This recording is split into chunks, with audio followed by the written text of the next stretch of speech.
that are still in place that have not benefited us the best that they could. We've depended upon one party that has really sold us out, that appears to be socially progressive during election time, but is fiscally conservative the rest of the year. And so they'll come to us, even in this state right now. And I mean no disrespect, but even in this state right now, we've seen $1 billion in the budget go to Buffalo, not for education, not for health care, but for a football field that we can't even afford the tickets to go to. But they'll appear come November as a social progressive to get our vote. And so we need to recognize the power that we have. Now, I'm a Democrat all day long. I never supported Trump, not a Republican, but we need to call and hold accountable our own party and let them know that we are not satisfied with the way that they treated us. We put a man in the White House, which led to a sister being on the Supreme Court. And so while we're thankful for that, there's so much more that we leave on the table. So that's one. We need to recognize our own power. But the second thing, I agree with education, but housing is a major thing in this state and all across so many areas.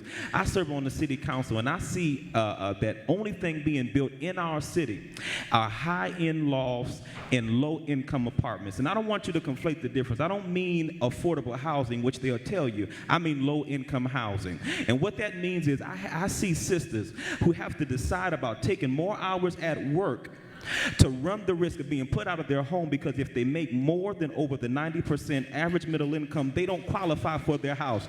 And so I see people that have to be stuck in poverty because they don't have affordable housing options. They have low income housing. And so what the state advocate for, they say, well, we're building all of these new constructions, and they're giving developers pilot programs that way they don't have to pay taxes. They build development, they build low income housing structures, and you think it's a shiny new thing that's going to help your community.